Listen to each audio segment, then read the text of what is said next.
The mercury in the heavy glass thermometer pinned to the cabin's exterior porch didn't just dip, it surrendered. The red line shrank past the numbered markers, settling into the bulb at the bottom. The Soviet-era meteorological gauge officially bottomed out at -71 degrees Celsius. At this temperature, the air in the remote Siberian outpost of Oymyakon does not merely bite, it shatters. If you spit, it freezes before hitting the ground. If you breathe too deeply without a wool scarf filtering the air, your lungs can hemorrhage. At 90 years old, Dr. Agnes Miller knew this better than anyone. A retired American climatologist who had stubbornly refused to leave her remote research cabin after her grant expired 20 years ago.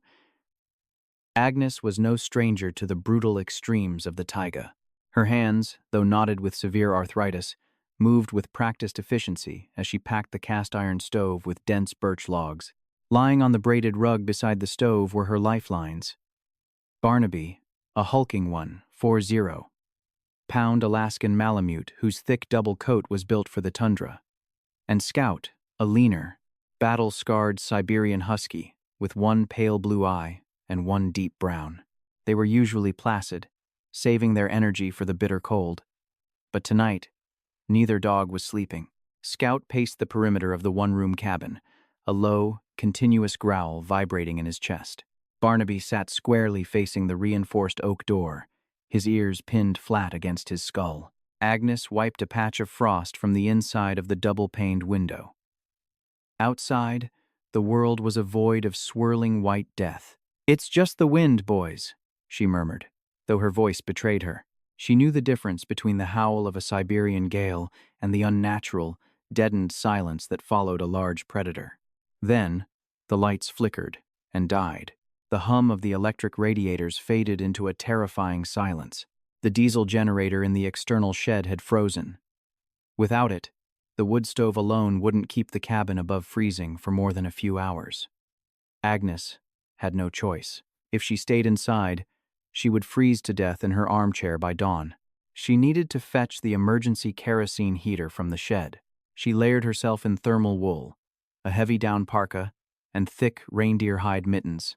She strapped a climbing harness around her waist and clipped it to the safety line that ran from her porch to the shed, a necessary precaution in whiteout conditions. Finally, she grabbed her heavy titanium walking stick.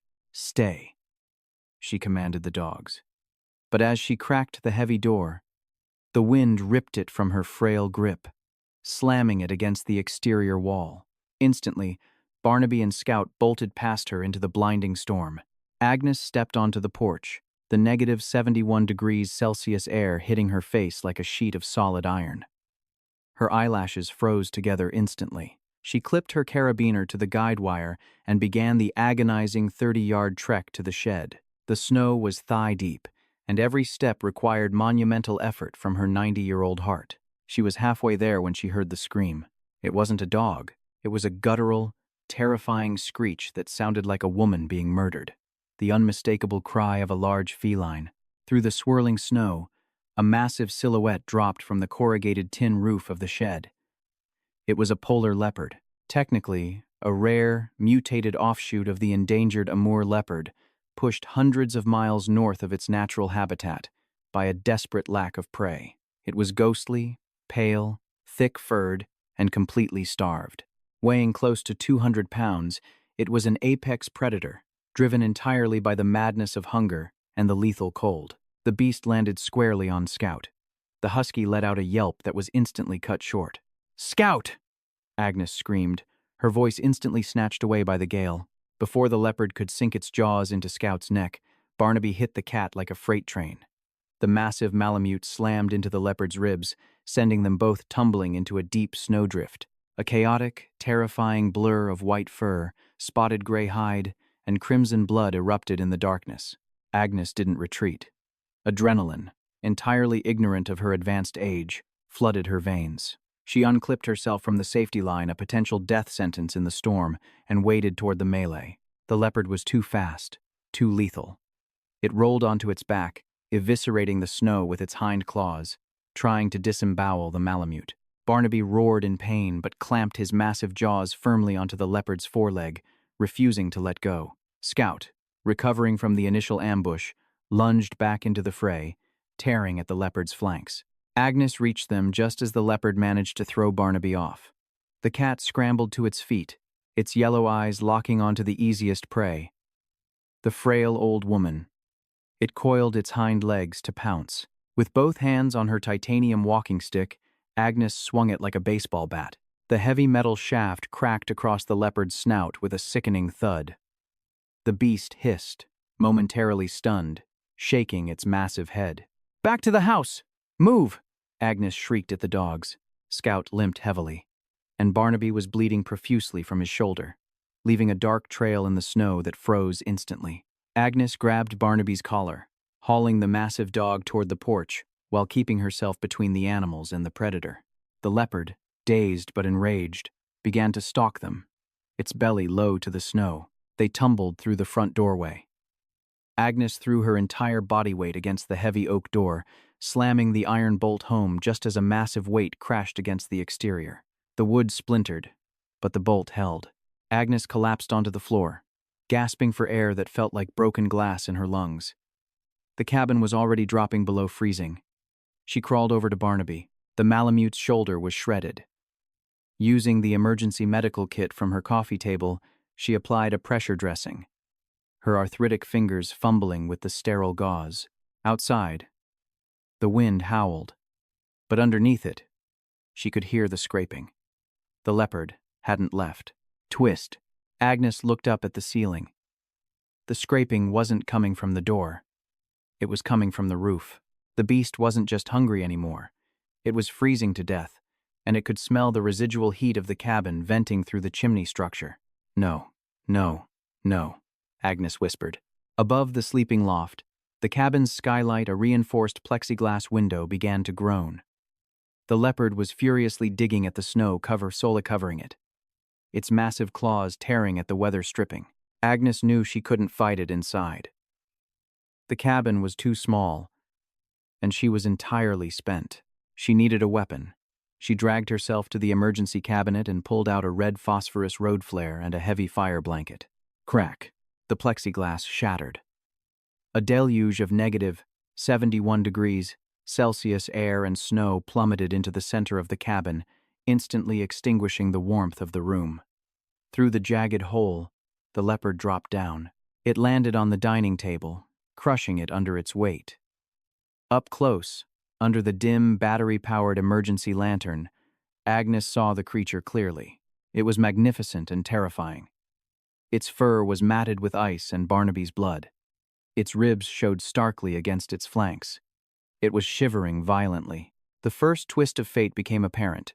The predator didn't immediately attack. It backed away from the dogs, seeking the corner nearest to the cast-iron stove, pressing its frozen body toward the dying heat of the metal. It hissed at them, a defensive, desperate sound. It just wanted to survive the night, and it was willing to kill the occupants to claim the shelter. Barnaby tried to stand, but his legs gave out. Scout stood defensively in front of Agnes, teeth bared. Agnes knew the cold streaming through the broken roof would kill them all within 30 minutes if the leopard didn't do it first. She looked at the heavy iron trapdoor on the floor, the root cellar. It was buried deep in the permafrost, heavily insulated, and currently stocked with frozen reindeer meat. A desperate, insane plan formed in her mind. "Scout." "Here," she whispered. She pulled the pin on the road flare. It ignited with a blinding, sputtering red hiss, bathing the freezing cabin in an eerie crimson glow. The leopard recoiled, swatting blindly at the harsh light. Agnes threw the heavy fire blanket over the top of the open root cellar hatch to obscure the drop. Then, she tossed the burning flare straight toward the cellar. It rolled and stopped right on the edge of the open pit. Next, she grabbed a frozen slab of salted pork from the counter and hurled it directly over the open trapdoor. The starving leopard's instincts overrode its caution. Seeing the meat and desperate to escape the blinding red light, it lunged across the room.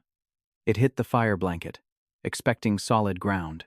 Instead, there was nothing. With a yowl of surprise, the 200-pound predator fell straight through the floor, tumbling down the wooden stairs into the pitch-black root cellar. Agnes didn't hesitate. Adrenaline fueled her battered muscles one last time. She lunged forward and kicked the heavy iron trapdoor shut. She threw her entire body weight onto it, sliding the thick deadbolt into place.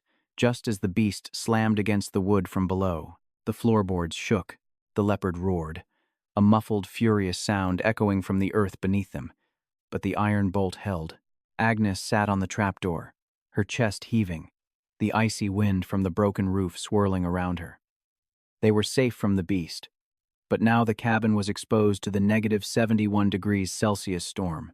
She dragged the injured Barnaby and the exhausted Scout into the small bathroom, the only room without windows. She stuffed towels under the door, wrapped herself and the dogs in every sleeping bag and thermal blanket she owned, and huddled in the dry bathtub. She pressed her back against the dogs, sharing their combined body heat. For 48 hours, the storm raged. Underneath them, the leopard gorged itself on the stored meat in the cellar, eventually falling into a deep, sated sleep in the insulated dark. Above, Agnes and the dogs fought a silent, agonizing battle against hypothermia, drifting in and out of consciousness. On the morning of the third day, the storm broke. The rhythmic thumping of a helicopter rotor shook the cabin walls.